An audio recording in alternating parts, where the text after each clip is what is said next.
everyone. Welcome to another, as Greg would say, exciting episode of Meet, Act, and Part. This is episode 68, and we are honored to have the current Grandmaster of Kansas, Most Worshipful Brother Derik Hockett on the program tonight. Derik was on back when you were Grand Junior Warden, or was it Grand Senior Ward, Derik? I can't remember. He was in 2022, so that would have been Grand Junior Warden. Yep. Yeah. And he has graciously decided to come back on. We didn't scare him off, and he's going to talk about all things Kansas Freemasonry. And so, Derik, I'm going to go ahead and just ask you to give a brief Masonic bio, and then we'll go from there. Sure. Yeah, I'm glad to be here. My home lodge is Ulysses 435 in Ulysses, Kansas. I was raised in actually on Valentine's Day in 2008. And since then, I've had the opportunity to serve the Grand Lodge of Kansas in multiple roles. Started out as a district deputy Grandmaster in 2017 and did that for a couple of years. And I had the opportunity to serve as an area deputy, also as Grand Standard Bearer. And November of 2020, I was asked by Most Worshipful Michael Stoops if I would take on the role of Grand Senior Deacon, which is the kind of the start of the progressive line in the jurisdiction of Kansas. And it was a really interesting time. That was kind of smack dab in the middle of the pandemic, and was working remotely, and so it was an interesting time. But accepted that and was elected to Grand Junior Warden at the next annual communication. And fast forward today, I'm serving as Grandmaster for the jurisdiction of Kansas.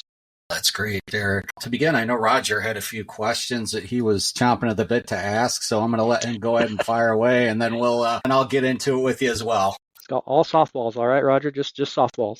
No, you mentioned Michael Stoops, and he's a fellow Hoosier of mine, raised in Indiana, of course, and of course went to Kansas for work, and he's even though he's past Grandmaster of Kansas, we still consider him one of our favorite sons, kind of thing. Now he's living in Ireland, I think, now. So anyway, so that's a great tie. Second of all, I mentioned earlier that I follow Master Sneezy on TikTok, who does a fantastic job of representing Kansas Freemasonry, and I really enjoy following him and his videos, and so I'm sure that's something that you brothers in Kansas would be proud of, because he does a fantastic job of representing you. A couple things that caught my attention in particular. You're starting to see in Kansas kind of a leveling off of membership numbers. As we talked before the show, I'm from a small rural community too, and we kind of see come and go. Some of the city lodges are starting to do well. Where are you seeing some of that in Kansas at? We do see it in Kansas City and Wichita. The smaller rural lodges do still struggle some, but we've seen improvement there as well. Just not as marked as what we see in some of the larger population centers. Do you attribute it to anything in particular?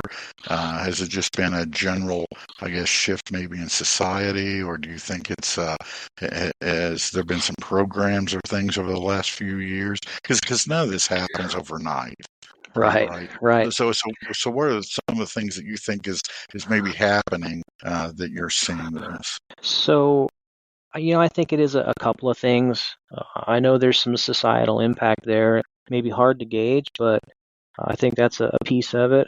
I really do hope that what the Grand Lodge of Kansas has been doing with their strategic plan since 2010 has had a big impact, and I think it has. One of the lanes or the pieces of the strategic plan was excellence in membership, and we've really focused on not just the outward appearance of Grand Lodge and making ourselves known and making it easy for people, or for men who want to become Masons to get a hold of us. We have a really great program going on right now with some targeted advertising, and we're doing some things in certain parts of Kansas that's bringing in a lot of inquiries about becoming how men can become Masons. So that's again working in the metropolitan areas. For the smaller lodges and rural areas, we've really tried to push retention. The vision statement that kind of goes along with our strategic plan, the vision statement for the Grand Lodge of Kansas is an ideal Masonic experience in every lodge. And that it's subjective. It can mean a lot of different things to different brothers, but just having those conversations and being open and letting the lodges understand that it doesn't have to be one way. There's a lot of different things that a lodge can do to make sure we're having a good meeting. It's not just minutes and haggling over who's going to mow the lawn and those kind of things. Masonic education and getting out into the community.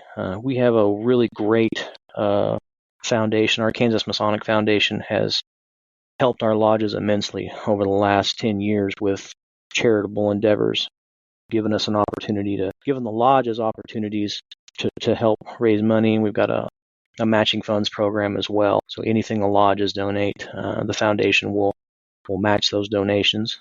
And the retention piece, I think, has been really big. Last year, Grandmaster Doug Wilkinson, he had kind of he did an outreach program to brothers who have gone suspended for non-payment of dues and things like that. That helped a lot too. We brought some brothers back in. That we've already spent time and effort into raising a brother, and once they've gone suspended of non-payment, we've done a lot of the work already to make them a Mason. And so inviting them back and encouraging them to come back is a little less intensive than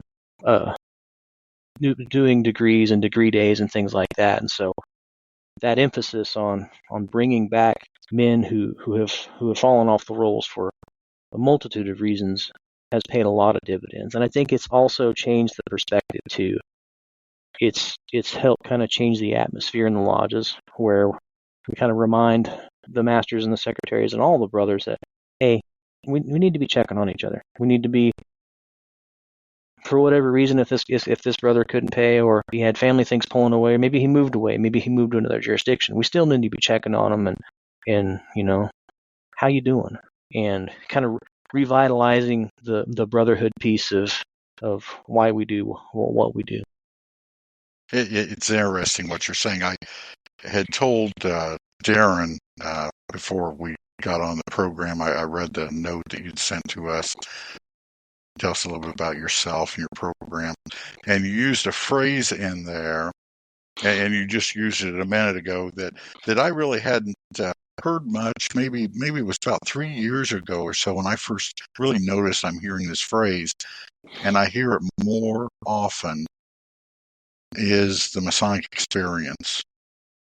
And what you talked about were a lot of the fundamentals. I think that, and see what you think. I think that we went through a lot of things you could call gimmicks, and we're just now starting to collectively realize it's the fundamentals and it's the Masonic Experience.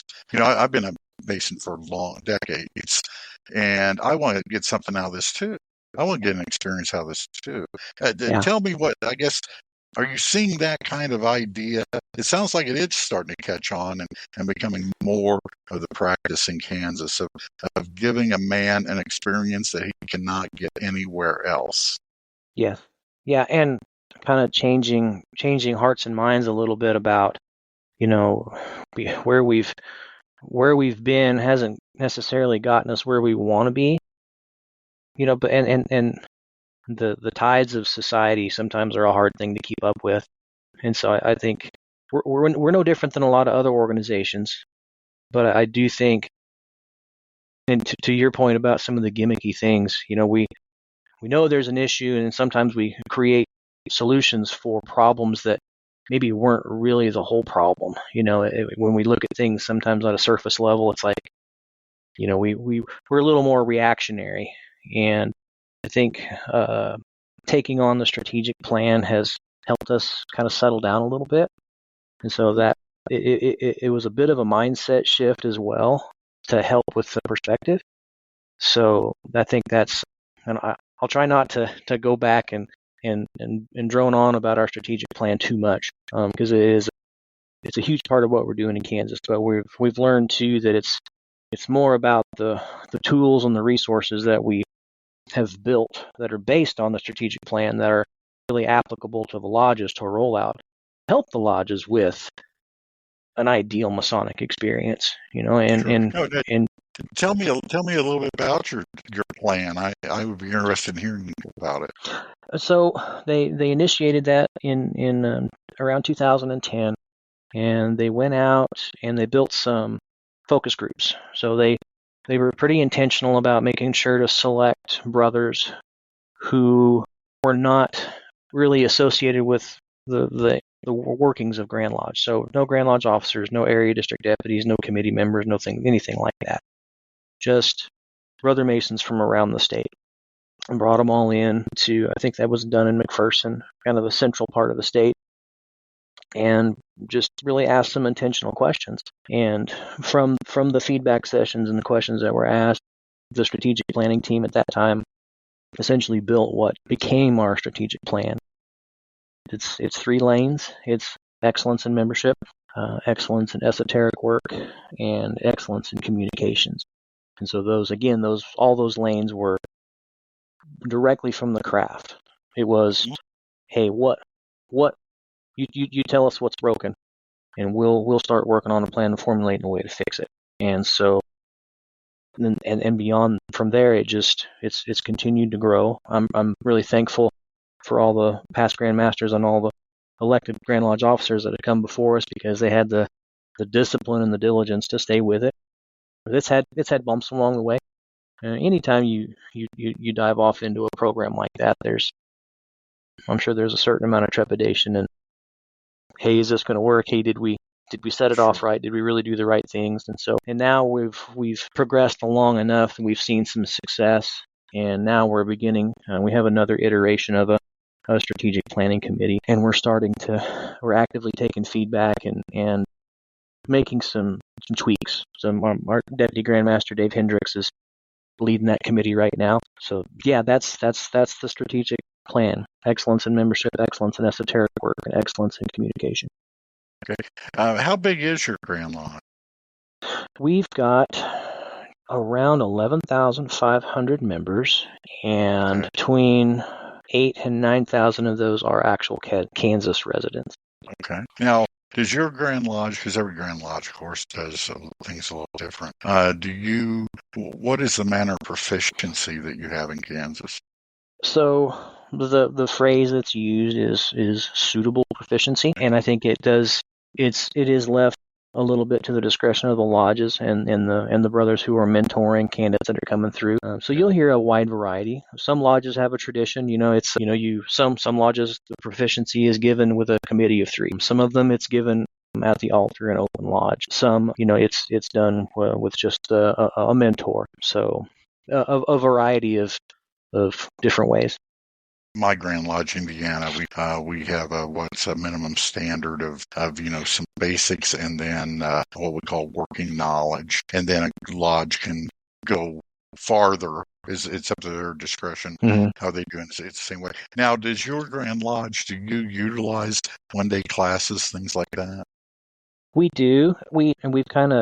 That's always left to the discretion of the Grandmaster, and that one's kind of varied a little bit. And I'm glad you asked that question too, because that's been kind of a fun and interesting progression for me as I've served the Grand Lodge. Early on, I had more of a kind of a classic Masonic upbringing. My mentor was a Grand Lecturer, and we did it kind of the old-fashioned way. As I served the Grand Lodge as area deputy and got to travel around the state, and kind of got my eyes open to a little bit, and had some really great conversations with brothers who were one-day Masons, and not having that perspective, didn't really understand the value of it. So it has its place, and ultimately what the conclusion that I came back to is it's a way for brothers to have a really great Masonic experience. I think as long as it's done right, it's the thing that I'm focusing on this year, because we have talked about it in the Wichita area. I worked with our Midian Shrine potentate, Scott Shirkey. He's working on one that we're going to try to roll out sometime this year. But my thing is with one-day classes is making sure that once we get them through, and kind of that accelerated process is making sure that the 6 months after that day is they have great mentoring. and we get to kind of cover all the things that maybe they wouldn't have an opportunity to experience in a slower degree progression, but that we do. Again, we follow that vision statement and make sure that those new brothers have an ideal Masonic experience no matter where they are. And no, it's interesting what you say. I think that in my Grand Lodge, what we discovered when we believed 20-some years ago, this was a time when I was going in Lodge line, that, boy, if we could do something about this catechism, boy, the people just joined in droves. And so we did. What we didn't, and they didn't join in droves. What we learned is we lost mentoring. Sure. And so mentoring is something that I hear a lot more of today than I did 10 years, because I think all of us did about the same thing, and we realized we lost mentoring. I have a friend that he says that the reason one-day classes have been successful at a level is because the point of sale has changed. He said that when his father and my father joined the fraternity, it was a different culture. Society was different. Freemasonry had a different culture. And they knew when they signed that petition that they were going to be a Mason the rest of their lives. And that was they knew what Freemasonry was. They understood it. They had friends that were Masons, and they wanted to be a Mason. And today, just because of what's happened with Freemasonry and costs, you can shoot around a golf, maybe that cover your initiation fee today in some places. Sure. And a guy's like, yeah, I'll $100, sure, not a problem. I'll join it and see if I like it or not. Whereas my dad, I want to be a Mason, and his dad, it's because it just was a different time. The thing I've learned with this in one-day classes, it's not necessarily how the brother goes through the degrees, traditional or one day. It's what you do with him after he's raised. And I think that's what you're headed with the mentoring, right? Yeah. And the mentoring piece is tough. It's so tough. And I think men come into the fraternity now to your point, I'll try it out and see if I like it. And I think that's just kind of a general societal theme. I know there's an organizational trust index out there that talks about just in general, people, whether it's local, state, federal government, other large organizations, financial people are skeptical. And I get that. And I think healthy skepticism is good, but it does make it hard, especially when, like you said, the mentoring piece had kind of fallen off. And I attribute that a little bit to changes. We don't have, and this is probably tangentially related, but we don't have masters and mentors in tradecraft anymore. That natural progression that you would see in a man's daily vocation doesn't exist like it used to. And so it doesn't feel normal anymore from that perspective. So again, you got a little bit of a little organizational distrust and a lot of other distractions and a lot of things that pull men away. I like your comparison, to a round of golf, because I think that's pretty telling, right? So, but it goes right back to that fundamental, making sure we're doing everything we can do to make that lodge meeting or that Masonic degree or that district or area meeting as absolutely meaningful as we can make it. Back to the Masonic Experience, right? Yep. No, I think I really liked when I read your document and it mentioned the Masonic Experience. I'm like, this guy gets it. Well, and it was Darin, I'm sitting here monopolizing. I'm monopolizing the conversation here. That's right fine, ahead. Roger. Like I said, I wanted you to get all your energy out at the beginning. So,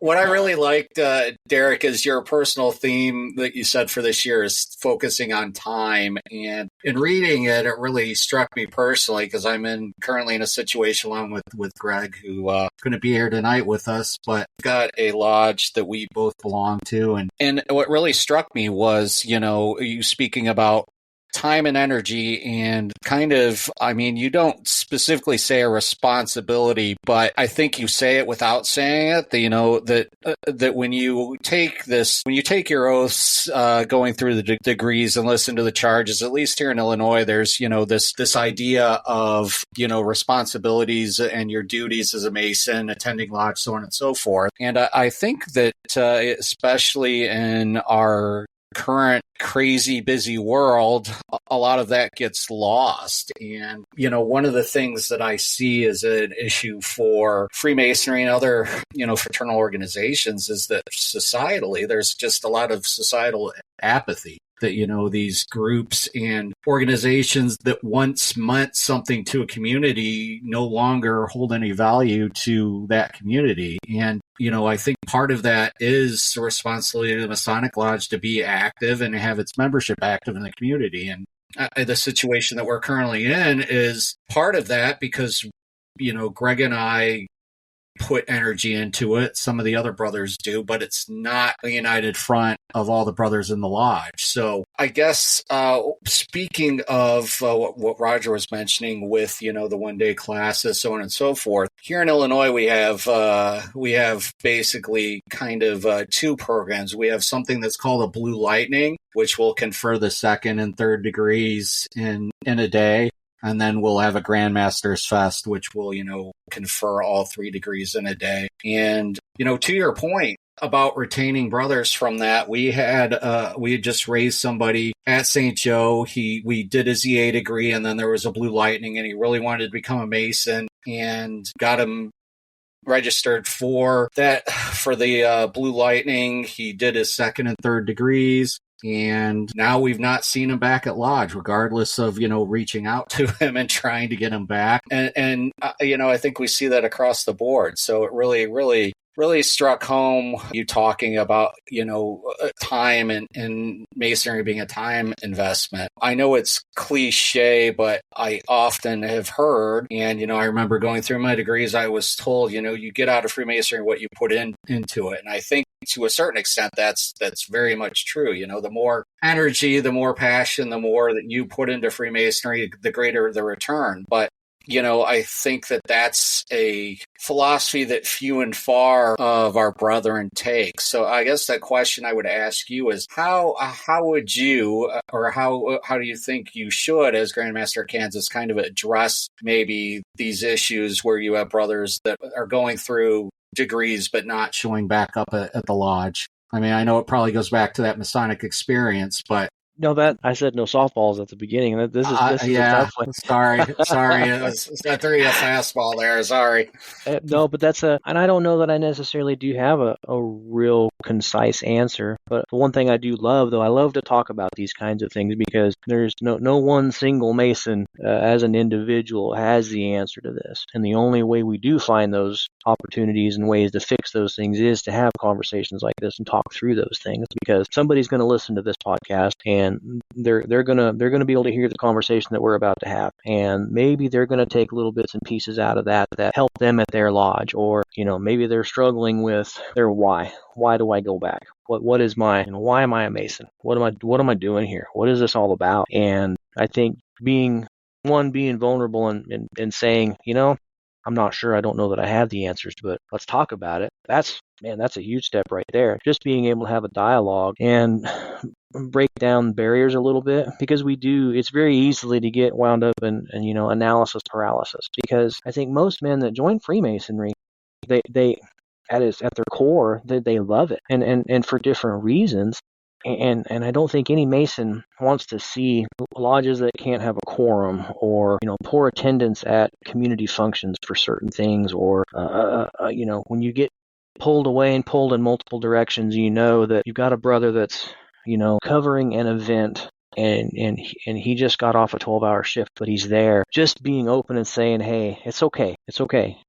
I understand. You got a lot going on, and that was kind of the tone that I took with my address to the craft. That's something that we do in Kansas. Is typically every year the Grandmaster will have an address to the craft, an opening address, and some talking points for his district deputies to take to the lodges. And I wrote that this year specifically for my district deputies to read directly to the members of the lodges, because they're the district deputies, they are the representative of the Grandmaster in Kansas, and so I wrote it to them like I wanted them to read it directly from me. And I think you could kind of tell that from what you read of it, that it is my ask, but it's a polite and it's a brotherly ask. There's definitely a call to action in there, but not heavy-handed in any way. At least I hope not, because It is. It's a strange world we live in with a lot of things that pull us away and a lot of things that distract us. But there are men in those lodges, in our lodges, and that's our safe place. And those men Mm-hmm. that are there that you're missing, and they care about you, and that should be your respite from the world. Even though we do get kind of wrapped up and wound up with it and a little paralyzed by the flurry of activity and all these things, and it's easy to feel guilty and kind of get drugged down by that. Again, I see it even as Grandmaster. It's tough. I've got two boys that are 15 and 16 and super active. One of them's away at scout camp right now. The other one, he had the opportunity to he's a percussionist. He got to play in the Shrine Bowl band camp. Oh, wow. So we just finished a couple of day stretch in Dodge City, Kansas at the Shrine Bowl. And so what is it that helps with that Masonic experience? I think an openness.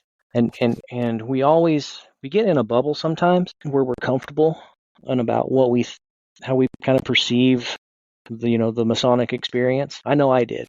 I was really, for a while there, I was in a very, very kind of closed bubble, not very open-minded about what I thought the Masonic experience should be. And fortunately, I had a brother who was really willing to, I think I had written an article and put it in the Kansas Mason about what my opinion was on one-day conferrals. And 5-6 years ago, I had a very different opinion. And this brother, he and I had lunch one day, and we kind of talked through that, and he shared his Masonic experience with me, and there's a lot of things that I didn't know about, this brother. And it kind of set me back on my heels and really made me think about, okay, there's definitely more than one way to go about this. And so having that openness. So if you're a master or a secretary or an elected officer of a lodge right now who's struggling with membership or having guys come back, I guess the first thing I would tell you is get on the phone and call. I'm pretty introverted for the most part. Talking on the phone is hard for me, but I've seen the returns on it and how valuable it is, and just a little personal touch to reach out. And then, and if it's still not your thing, and if you've got a brother in your lodge who's willing to do those things, work with the secretary and just check in, call and check on them. And again, starting that dialogue. The other thing I would say is try new things and be patient. I know I'd mentioned with our strategic plan, we had bumps along the way, and it's a pretty serious commitment.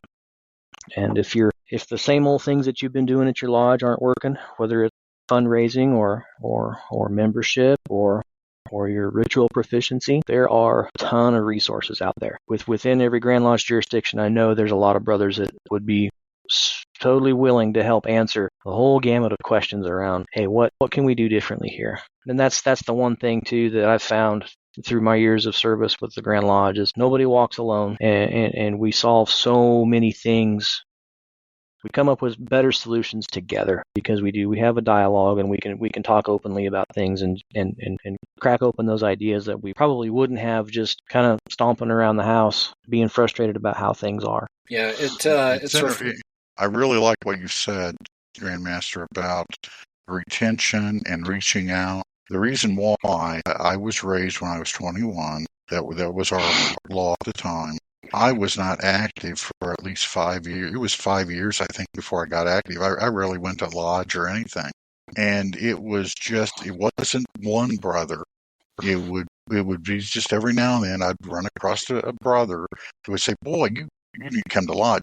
We miss you. We'd love to have you. Things like this. And it was like 5 years before I went back, and then bam, I got active, and I've been very active ever since. So I think that you don't know when a man joins, you don't know what's all going on in his life. And just because maybe he doesn't come back doesn't necessarily mean he doesn't have the interest. It may be just some things going on in his life. And if you don't keep in contact with him, you don't know.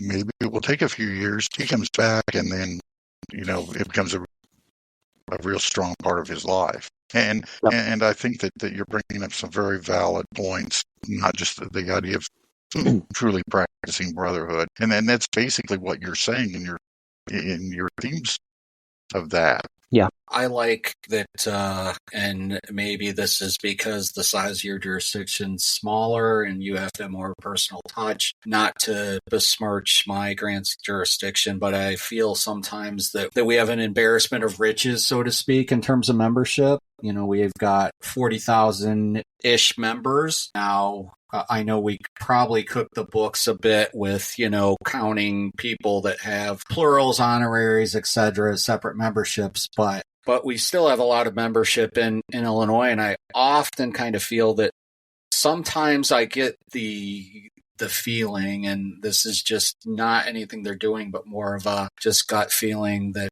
that they're maybe not quite prepared for membership decline that's going to happen probably pretty rapidly when a lot of our membership, as they're aging out and they depart us for the lodge on high. So it really is refreshing to me just to, speak to you and visit other jurisdictions and speak to their Grand Lodge officers and, realize that there are a lot of Grand Lines that are very much focused on that membership experience, because I don't know that that's always a priority here in my jurisdiction. And again, I think it's partly due to embarrassment of riches. I think, obviously I know our Grand Lodge line is busy probably every weekend doing lodge rededications, et cetera, et cetera. So, they're keeping busy. Our Grandmasters here have a 2-year term. I think you're just 1 year, right, Derik, in Kansas? You just have this year. You serve as Deputy Grandmaster and then just Grandmaster for just 1 year. That's correct. I think maybe some of that also has to do with our, with us having those 2-year terms that Grandmasters have great ideas that they want to implement, but they've got such a large time frame to do it, and then things happen and some of that doesn't get done. But one of the things, Derik, and I know that I first actually met you at the very first Kansas Masonic-Con, and I wanted to talk to you about the upcoming one that you guys are holding here in July. I saw the speakers, a lot of Kansas Masons, which I think is ideal for, regional Masonic-Con. I don't know that you necessarily need to have all the big names come in, but I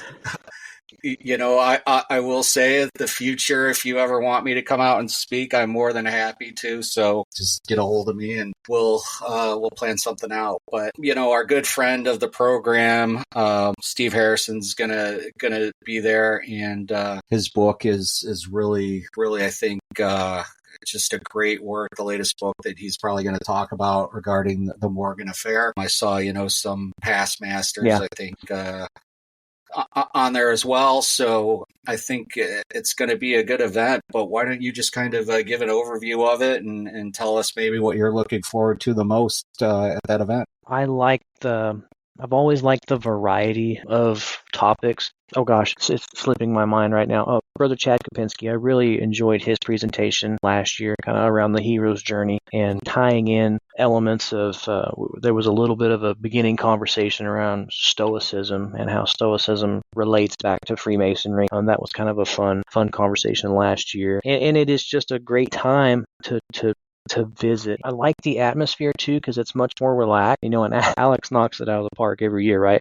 So we as a Grand Lodge promote it, although it's not a Grand Lodge event. And I love that part about it too, because we don't have to do any work. Alex takes care of all that, and so we can go and enjoy and really get a nice variety of different types of Masonic education and have a meal, and it's relaxed, kind of come and go. The question and answer sessions are always good and lighthearted, and we've got enough characters, Masonic characters in the greater Kansas City area who attend that, they liven it up a little bit and ask good questions. And this year it's going to be busy though too. I'm probably going to have to break away for just a little bit. Our Kansas DMLA conclave is the same day. And so I'll gotta again sneak away for a little bit and run down to Lawrence and visit with the young men of DMLA and then hustle back up there. So, but it's a good problem to have. We have a combined. I got to make a plug real quick. We've been working on Masonic unity over the last couple of years, making sure that all of our appendant bodies are recognized and kind of communicating. We know what everybody else does and all the events that are going on. So we got a shared Google calendar. That's our Masonic unity calendar for all the appendant bodies to put events on. It helps Grand Lodge. It helps us with planning and making sure that we're not, kind of scheduling over top of each other, which ultimately is really hard to do. And sometimes we can't avoid it. Just like the weekend of Masonic-Con, we do have a couple of Grand Lodge events as well as a DMLA thing going on. And so it's tough, but I think it's a byproduct of kind of what we've done and some of the things that we've been successful with, because even though we have a calendar that we can go look at, and we can look at that weekend and go, well, holy crap, what am I going to do? I can't divide myself 4 ways. So there's a decision point there, but ultimately the fact that we're kind of coalescing and talking and communicating amongst all the Masonic bodies, and we have a place to see that now, whereas before we probably still had all those conflicts and all of those things were going on. We just didn't really see it. That's another thing too that's we're pretty proud of, and we've actually got a specific event, annual event now, where we do invite all the leadership from all of the appendant bodies to come in, and we jam and have some speakers and some different conversations and make a day of it. So, but no, I'm looking forward to Masonic-Con. It really has been an excellent addition to the overall Masonic experience in Kansas. I like that Alex has, at least in the past couple of years, made it free, which I think will potentially, I think there's a fee for the festive board, but, the actual event is free. And I think that's helpful that, especially for Masons that may have heard of Masonic education, but, don't really know what it is, to be able to come and experience something like that at no cost. To me, it just is value added for your grand jurisdiction. I do like the idea of a joint calendar. I'm going to actually ask our Grandmaster Lynch, if that's a possibility for Illinois, because to your point, Illinois is a large, I don't know about larger state, but maybe longer state than Kansas, but you're pretty wide there in Kansas. So, yeah. It basically from, the northern border to Wisconsin to the southern border with Kentucky, I think it's a 7-hour drive to get from one point to the other. So it's a long state, and there's a lot of territory to cover. But I think it might be helpful if we could maybe do that even at an area level with the area assistant, grandmasters here in Illinois, to have maybe some sort of calendar to help lodges and other people,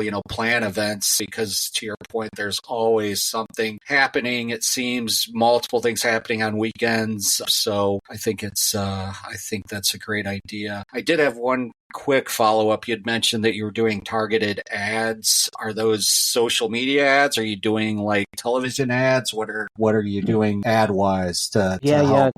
That's primarily through social media, and we've kind of broken it down into regions. I can't remember off the top of my head where we started at. I'm pretty sure it was greater Kansas City area and Wichita. Just because that's just getting our feet wet. We know that's a definitely a surefire place where we'll know we'll get some hits and some interest, and then working out the logistics and the mechanics of how we funnel those requests. We have brothers who volunteered to be area membership guides, who they take the requests and funnel them and get them directed to a lodge and make sure that onboarding process goes like we want it to go. And so that's year one for this particular campaign that we're running, and we've had really great success, and we've already got money in the budget for next year to continue on with that. And so that will hopefully maybe this time next year you guys can have a little podcast session with our Deputy Grandmaster Dave Hendricks, and he can kind of continue on the story. Yeah, I'd love to do that. I guess, Roger, I'll throw it back to you for any final questions or thoughts as we wrap up here. Grandmaster, to go along with what you just talked about, I assume you've got like an internet inquiry committee. I'm assuming your Grand Lodge is maybe getting some feedback from the Be a Mason website, things like this. Yes. How are you handling, and how successful are you with internet inquiries? So I do have those metrics. I don't know them off the top of my head, but it's a pretty good return rate. We have our membership committee, which is, I think we've got about 7 or 8 members, and in addition to the area managers for this specific membership campaign. And we use a customer management software where all the requests kind of go in and get managed, and it kind of help direct the traffic and things like that. We had visited with other jurisdictions. We talked around and figured out what everybody else was doing, and molded all those conversations and kind of made it fit to what worked good for us. And that was mostly led the last couple of years. He's our Grand Senior Warden right now. Right Worshipful Brother Mark Reeder was the kind of the lead on that. And we've got a good committee chairman now, and so he's stepped back a little bit and is a little more of a liaison, but definitely maintaining that kind of that strategic goal behind what we're doing with the membership campaign. Yeah, my Grand Lodge started, copying some things that Minnesota does. Because our experience, like everyone's experience, if you just, he lives somewhat close to this lodge, we'll send this to the lodge secretary. Some secretaries and it just determines what their attitude towards, a lot of it determined what their attitudes toward internet inquiry was to begin with, right? And so I think that what we've all learned is that you have to have a targeted approach, and you have to have a group that kind of does the vetting before you actually get a lodge to recommend. Yes. Well, good. No, that's positive news. It's very positive. That was about it, Darin, that off the top of my head. You did have a ritual competition. I did want to ask you about the ritual competition. We kicked it around, but we've never gotten anything off the ground. Do you have a successful ritual competition in Kansas? Last year was the first year, and in the the kind of the metropolitan areas, Wichita, Kansas City, even up towards Salina a little bit, had good response and good participation. We had one a little bit further out west, kind of on the western half of the state where I live, and didn't get great participation. But of the ones on the eastern side, of those two, we had good participation. I felt like, for the size of our Grand Lodge. So last year it was kind of an individual competition, and I think this year they're going to open it up and do it kind of like members of a lodge and how they open and close. So changing it just a little bit. We've got a really nice recognition program that goes along with the ritual competitions, and again, it's a way to again enhance the Masonic experience for those brothers and those lodges who are take a lot of pride in the ritual work that they do. This is a chance for them to, take that and have some brotherly competition, and if they excel at it, to be recognized at a Grand Lodge level for that. And so kind of kills two birds with one stone. It's definitely fits our esoteric lane for excellence in esoteric, but I think it also feeds into the membership side of it and the retention, really creating a valuable experience and meaningful experience for the brothers who are more geared towards the ritual side of things. No, I think that's a great idea and a great program. It's one of those things too that it doesn't cost a whole lot. I think maybe we charge a little registration fee to cover a meal, but beyond that, it's some travel time and some gasoline and some awards on the back end, which is not a huge cost for the Grand Lodge. And so it really is low hanging fruit. It's an easy win. Anytime you can recognize brothers and tell them thanks for their hard work as Masons, can't beat it. And that's part of the Masonic Experience thing.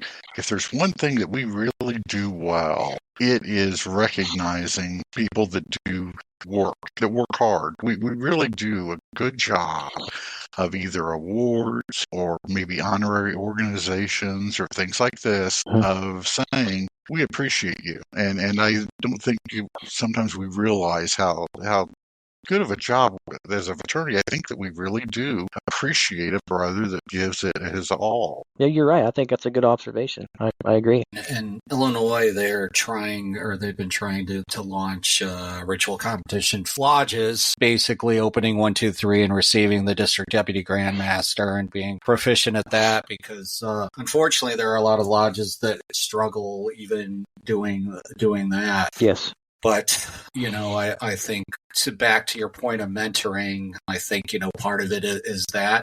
In Illinois, we have a program called the Intender Program, where basically when a candidate, petitions the lodge, and assuming his ballot is, his petition's accepted and balloted upon favorably, we assign to him a mentor, which we call an intender. And then we have these books that we give out, that explain different various parts of each degree without giving away, the secrets, that sort of thing. And then part of the proficiency to your question, Roger, here is that, they are to give a catechism, and we allow them a choice, which a lot of the older brothers don't like, because they were forced to give the long form versions of the catechisms, and that's how they did it. But nowadays our attention spans are much shorter, so they developed a short version for each. And I think that obviously I love it when somebody does the long form, because it just shows their dedication to wanting to learn and to the craft, and you really feel like those brothers are going to be brothers that are active. I think right off the bat you can kind of tell with how they choose to do their proficiency. But that's not always the case. There can be guys who do short form who are just as active or outstanding brothers. But so I guess all I'm trying to say is that it's interesting to me that we're all, we all are doing similar things, just with little twists here or there. And I don't know, Roger and Derik, since you have experience, I'm not a Grandmaster, and it's not something I aspire to be. That's just a time investment that I just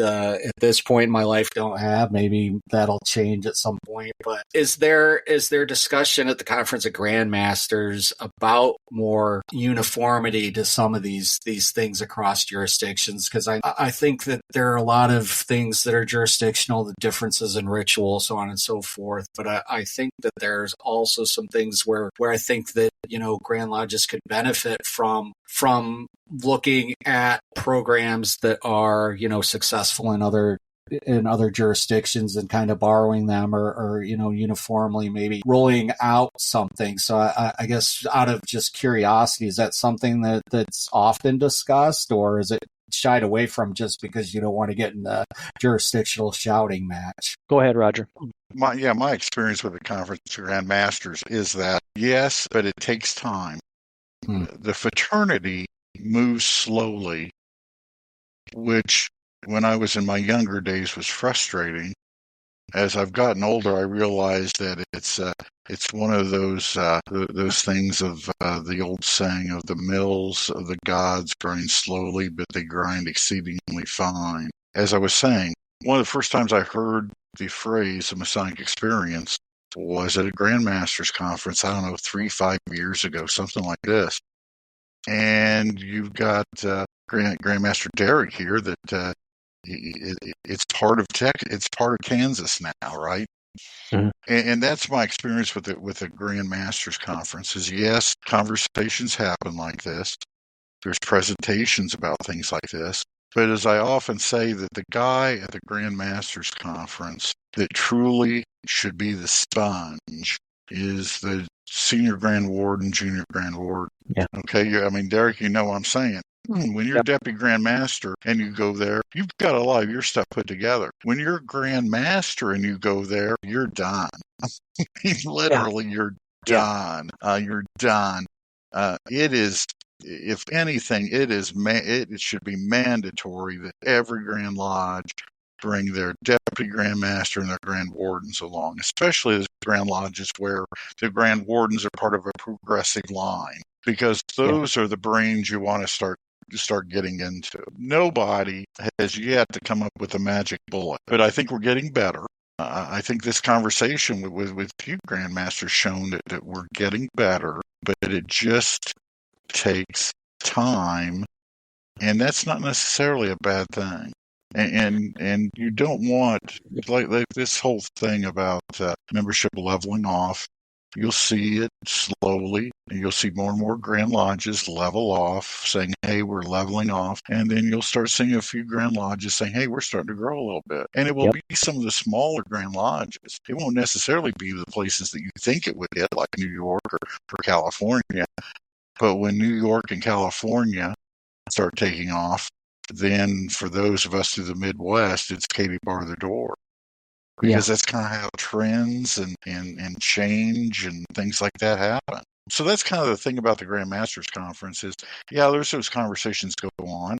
Just like I said, my Grand Lodge started adopting a lot of the things from Minnesota. Where did they hear about that? A few years ago at a Grandmasters Conference. And was it the Grandmaster or the Deputy Grandmaster that started doing this? No. It was the brother that was the junior Grand Warden that went to that Grandmasters Conference and remembered it and started working on things. Yeah, like I said, not having purview, just out of curiosity, I figured that those things were happening, but had to ask the question. So No, I'm glad you did.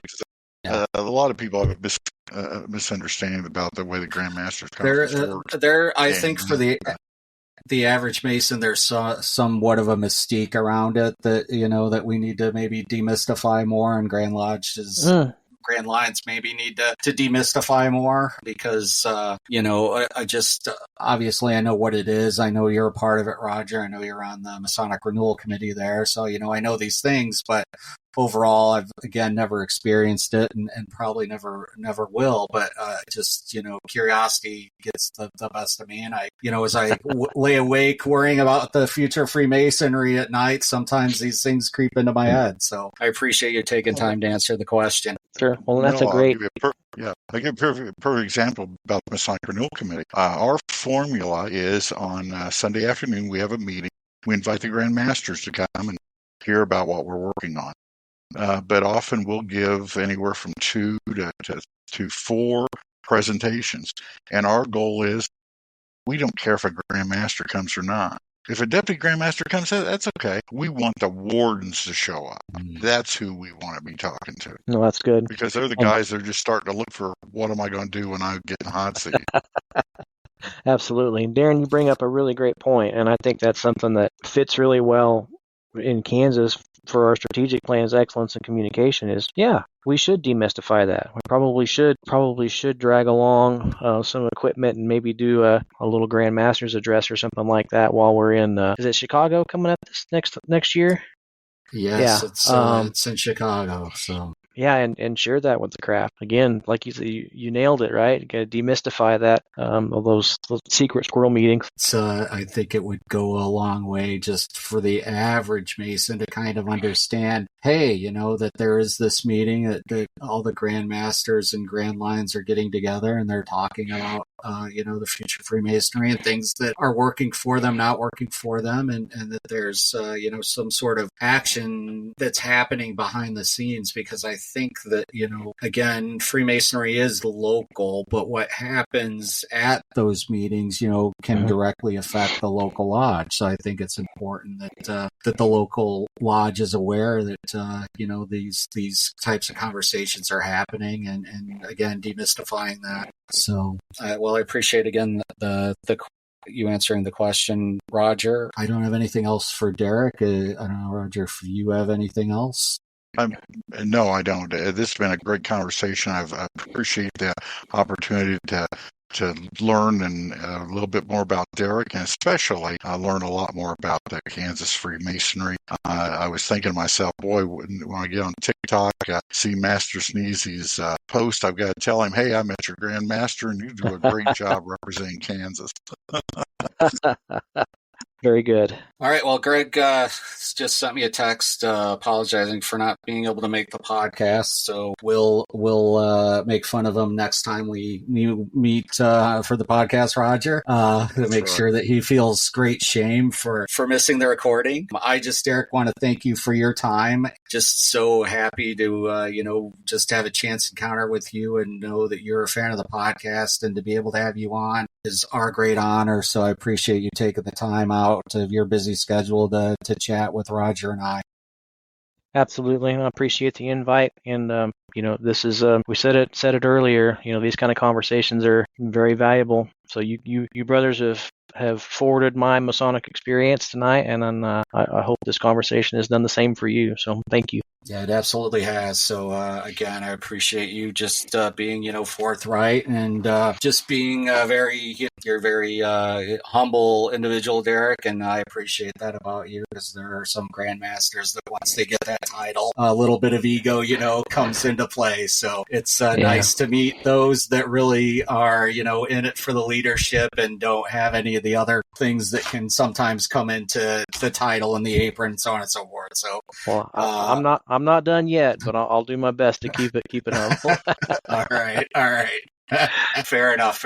Well, with that, our listeners, we appreciate you listening to another episode of Meet, Act, and Part. If you care to help us out with some of the costs around this podcast, you can go and visit our Patreon page. But I just want to thank you for listening again, and thank you for tuning in to this episode of Meet, Act, and Part, and keep it on the level. Thank you.